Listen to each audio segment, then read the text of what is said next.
Okay, morning. Jadi hari ini kita akan teruskan dengan perbincangan untuk 4.3 lah. Okay, so 4.3 merupakan uh, subtopik yang kita panggil sebagai haba pendam tentu pelakuran. Pada hari Khamis ataupun kemarin kan kita berbincang berkenaan dengan muatan haba tentu. Okay, kalau muatan haba tentu dia melibatkan perubahan suhu ataupun kalau kamu tengok dalam dia punya formula tu, okay, dia punya formula ialah Q sama dengan MC changes of theta ataupun perubahan theta, di mana perubahan theta tu ialah perubahan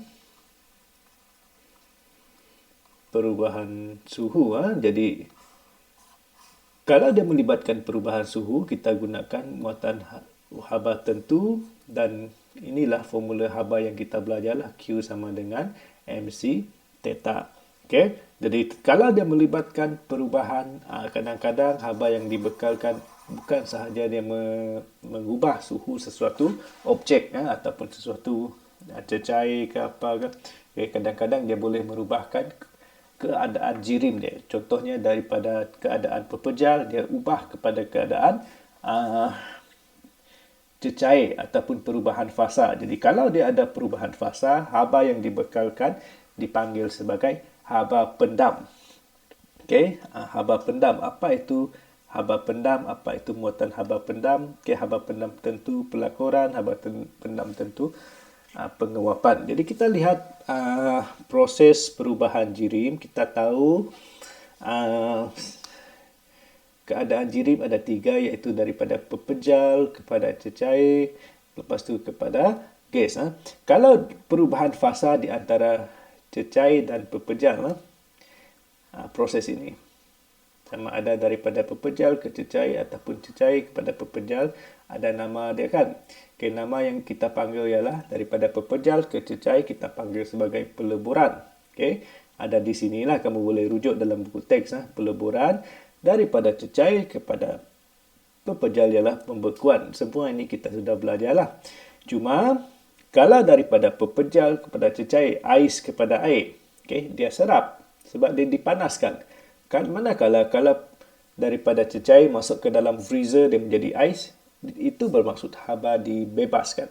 Okay, apakah haba yang diserap dibebaskan? Okay, haba yang diserap dan dibebaskan dalam kes ini adalah haba pendam apa? Haba pendam tentu. Di sini kita panggil sebagai haba pendam tentu pelakuran. Haba pendam tentu pelakuran. Pelakuran ialah di antara pepejal dan cecair lah, ingat. Okey, manakala kalau di antara cecair ke gas ataupun gas ke cecair pula, dia ada 2 proses. Pendidihan dan kondensasi. Pendidihan kita panas, bermaksud diserap lah. Kalau kondensasi kita buang haba tu, kita nak sejukkan dia. Okey, daripada gas contohnya dikondensasikan, disejukkan, dia menjadikan cecair. Okay, so itu dibebaskan lah. So apakah haba pendam yang dibebaskan? Okay, ataupun diserap. Jadi kalau di antara cecair dengan gas, haba pendam dia dipanggil sebagai haba pendam tentu penguapan. Okay, haba pendam tentu penguapan. Okay, ingat, setiap kali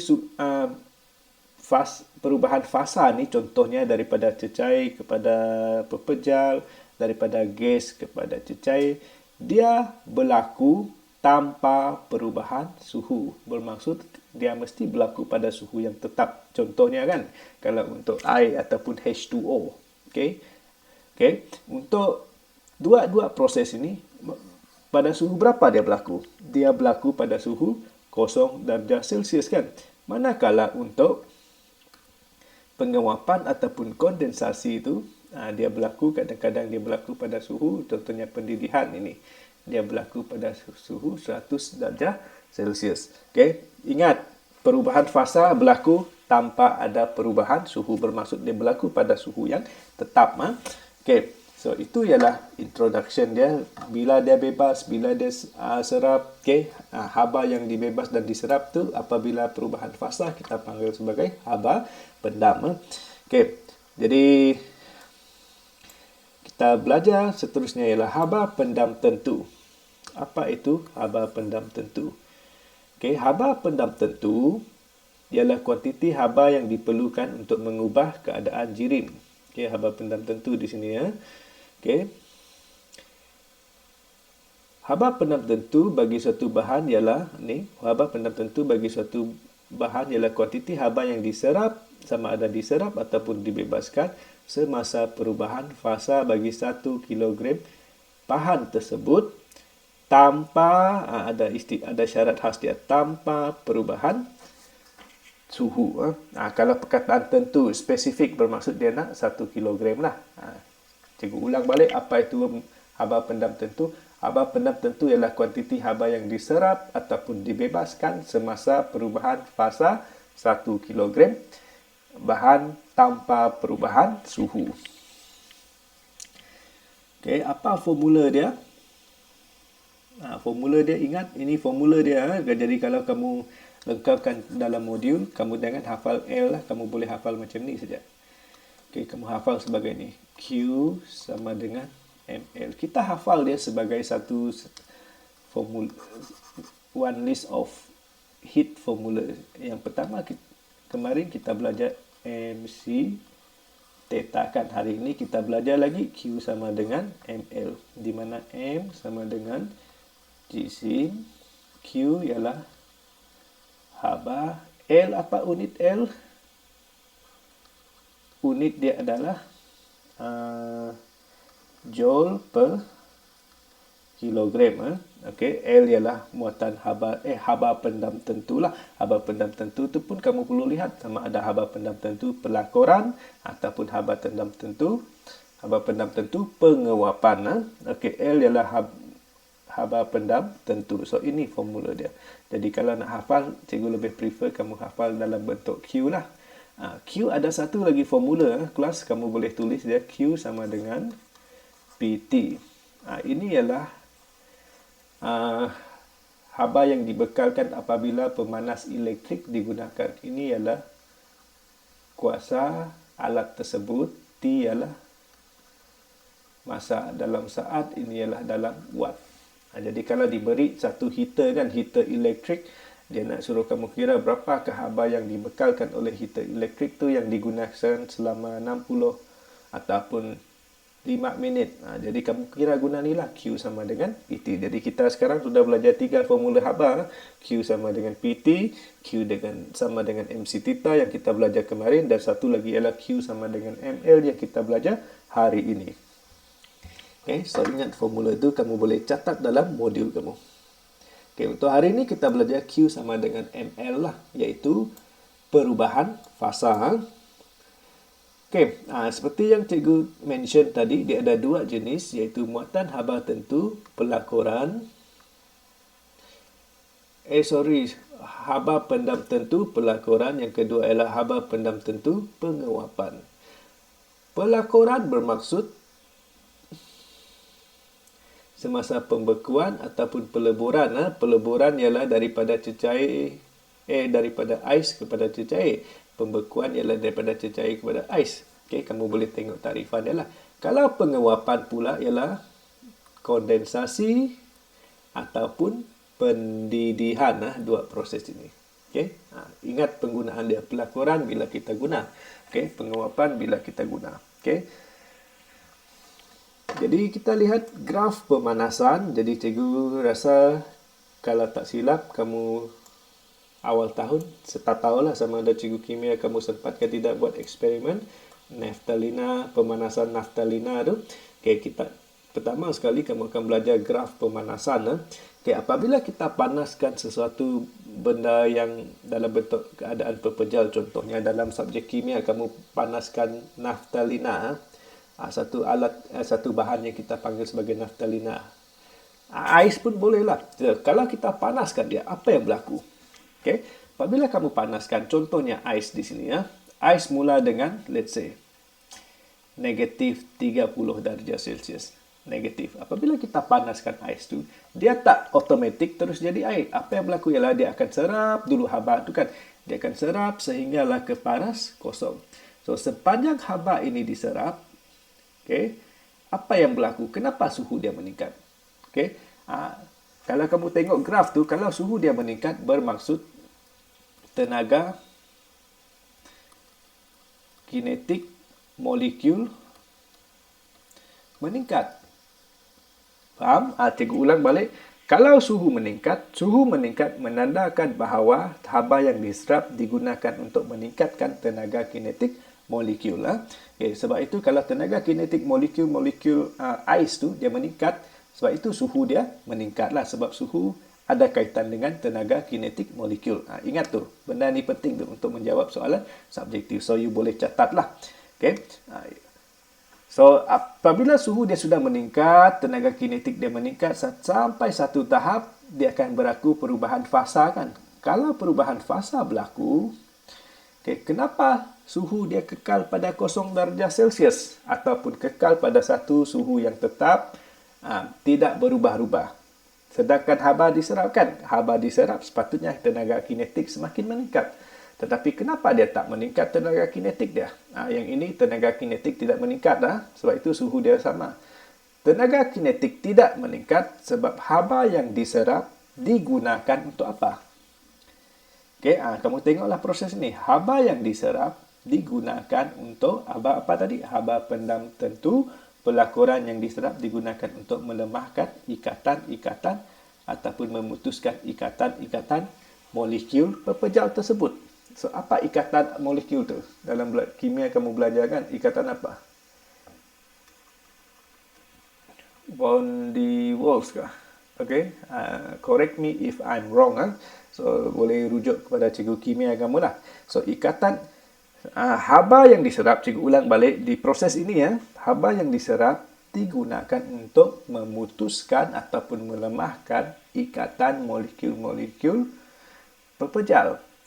Kenapa dia nak lemahkan? Kan kalau pepejal dia punya molekul tu dekat-dekat kan. Kalau dia lemahkan, jadi dia akan jarak lah. Kalau dia sudah berjarak molekul tu dipisahkan menjadi lebih jauh, so dia akan berubah bentuk kepada cecair. Sebab itu proses ini, tenaga kinetik dia tak berubah. Mana pergi haba tu? Haba digunakan untuk putuskan digunakan untuk putuskan ikatan. Okey, apabila sampai sini, dia sudah tukar completely kepada cecair. Jadi, haba terus diserap. Di sini, tenaga kinetik molekul cecair. Samalah, dia terima haba. Dia akan bergerak dengan excited. Sebab itu, dia punya suhu meningkat. Sebab tenaga kinetik dia meningkat. Sampai sini balik. Tenaga kinetik dia stay. Kenapa tenaga kinetik dia stay? Mana pergi haba dia? Haba digunakan untuk putuskan ataupun lemahkan ikatan di antara molekul cecair. Sebab itu, sini proses perubahan lah. Semua ni merupakan proses perubahan fasa. Okay, faham macam mana kamu buat penerangan kalau kamu nak lengkapkan soalan, kalau ada soalan subjektif, tanya kamu lah. Okay. Apakah haba yang diterima di sini? Haba yang diterima di sini ialah haba pendam tentu pelakuran. Ini ialah haba pendam tentu penguapan. Diserap kalau dia meningkat. Okay. Yang kedua, kita lihat graf penyejukan. Graf penyejukan, same thing. Sekarang tadi dia diserap, sekarang dibebaskan. Okay, mula-mula apabila dia bebaskan haba, okay, let's say kita letaklah suhu tinggi sikit sinilah. 120. Okay, dia bebaskan haba. Kalau dia bebaskan haba, tenaga kinetik dia pun berkuranglah. Dia menjadi kurang excited, dia kehilangan tenaga kan. Tenaga dibebaskan, tenaga haba dibebaskan. So, tenaga kinetik dia pun berkurang. Kalau tenaga kinetik berkurang, suhu pun akan berkurang. Apa cikgu kata tadi? Tenaga kinetik sebenarnya equal dengan suhu lah. Okay, dia boleh menjadi indikator kepada berapa nilai suhu tu. Okay, kalau tenaga kinetik molekul berkurang, suhu pun berkurang. Sampai tahap sini, okay, let's say lah 100 darjah Celsius sekarang. Tenaga kinetik dia stay. Kenapa tenaga kinetik dia stay sedangkan haba dibebaskan? Jadi pembebasan haba haba dibebaskan dan tenaga kinetik dia tidak berkurang. Kenapa? Sebab haba dibebaskan. Kalau kamu tengok di sini, haba dibebaskan untuk membentuk semula. Kalau tadi pemanasan, haba diserap untuk putuskan ataupun lemahkan. Sekarang haba dibebaskan untuk bentuk. Dia bukan untuk kacau nilai tenaga kinetik sekarang. So tenaga kinetik dia stay, tetapi ikatan dia sekarang dibentuk semula. Jadi ini kita tahu perubahan fasa lah. Cecair dan gas kan, haba apa yang dibebaskan? Haba pendam tentu, penguapan dibebaskan. Okey, so di sini sama juga. Selepas dia bertukar completely di paras R tu, tenaga kinetik dia berkurang semula, suhu berkurang. Okey, sampai sini pun dia akan ulanglah pembentukan ikatan. Pembentukan ikatan, lepas siap pembentukan ikatan, tenaga kinetik berkurang balik. Semua tu lah. Sama proses dia. Cuma satu tadi yang atas tu ialah penyerapan, sekarang pembebasan.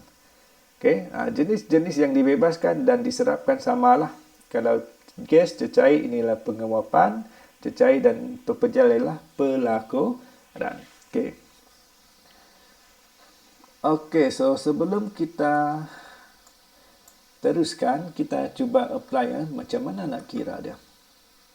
Apa formula yang kita belajar hari ini? Q sama dengan ML. We try satu soalan. Kita cuba satu soalan. Dalam latihan formatif supaya kamu fahamlah. Kita tengok soalan yang kedua. Berapakah kuantiti haba yang diperlukan untuk membebaskan? Mula-mula keadaan dia adalah cecair 0.8 kilogram. Berapa suhu awal dia? 25 darjah Celsius. Menyejukkan. Kalau dia sejukkan kepada, adakah dia terus jadi ais? Daripada air, adakah dia terus jadi ais? Persoalan dia. Terus dapat negatif 6 darjah Celsius. Tidak kan? Dia takkan terus jadi ais. Jadi apakah proses dia? Kadang-kadang ada pula dia terus kira daripada air terus kepada negatif 6 darjah Celsius ais tu. Tidak mungkinlah, mana perubahan fasa dia. So, untuk soalan ini, apabila dia melibatkan perubahan fasa, pastikan kamu kira, hati-hatilah. So, macam mana kamu buat? Mula-mula dia air kan? Air berapa? 25. Dia nak sejukkan kepada ais kan? Sebelum dia boleh sejukkan kepada ais, dia mesti sejukkan dulu kepada paras takat lebur tu. Berapa takat lebur? 0. Dia sejukkan. Masih dalam air, masih dalam bentuk air. Daripada air tu baru dia tu ubah menjadi ais. Berapa? Perubahan fasa adakah tidak? Perubahan suhu? Tak ada. Ini ialah 0 darjah Celsius. Daripada ais tu baru dia sejukkan lagi kepada yang terakhir sekali, iaitu negatif 6 darjah Celsius. Jadi sekarang apakah Q sini? Q ini macam mana kira? Q1 ni boleh kira menggunakan MC theta. Kenapa? Ada perubahan suhu. Yang ini perubahan fasa kan, air kepada ais. So ini ialah Q sama dengan ML lah. Hari ini kita belajar. Yang ini ais kepada ais, ada perubahan suhu. Q sama dengan MC theta. Faham? Kamu lukis proses dia. Pastikan kamu lukis betul-betul. Kalau air kepada ais, dia tak terus jadi ais. Air itu mesti sejukkan kepada 0. Daripada 0 tukar ke ais.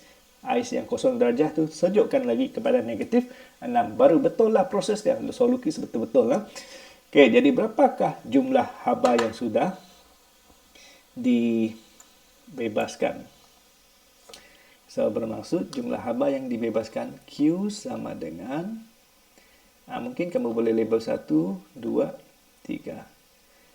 Q1, Q2, Q3. Kenapa ada 3 jenis haba? Sebab 3 jenis proses lah. So, M, C theta, ML, MC, theta. Jangan risaulah. Kena yang C ni semua C, semua L ada dibagi di sini ya. Kalau untuk Q3 ni kan kamu nak kira muatan haba tentu ais, ini ialah C untuk ais. Ini kamu masukkan ke dalam sini.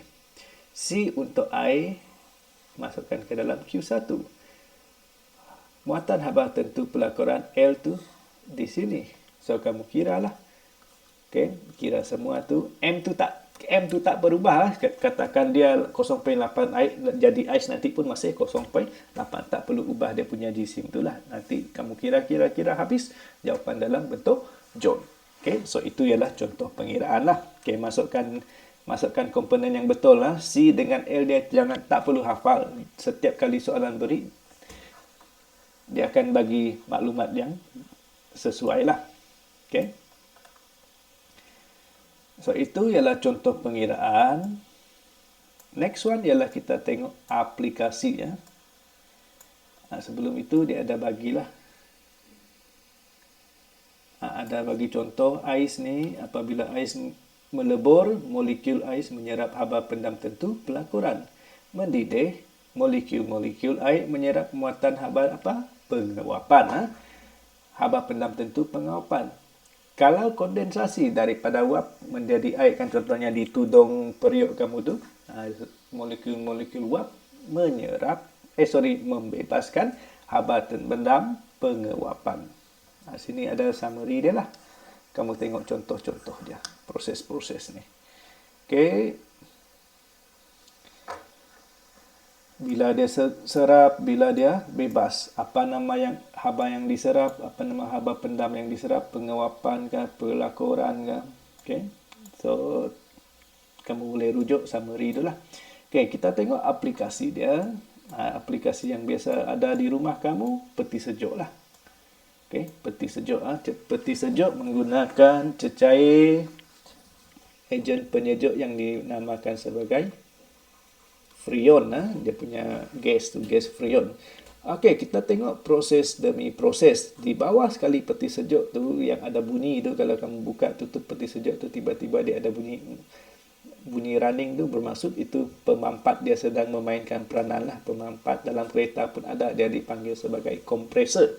Kompresor aircon rosak, kompresor peti sejuk rosak. Apa maksud dia? Itu ialah pump dia lah sebenarnya. Dalam erti kata lain kita panggil sebagai pump, di mana dia mampatkan gas kepada tekanan yang tinggi ya. Okey, gas freon itu, okey, kita mula dengan kompresor tu ataupun pemampat. Gas freon ini akan mula-mula dia bentuk gas. Okey, gas freon akan dipump pada tekanan yang tinggi. Okey, di belakang peti sejuk kamu, kalau peti yang sejuk yang lama kita nampak lah. Kalau peti sejuk yang baru sekarang semua tertutup, tak nampak sangat dia punya sirip penyejuk tu. Kalau peti sejuk yang lama, kamu tengok sirip dia, bentuk dia adalah macam ni, berpintal. Kenapa dia berpintal? Berlingkaran lah.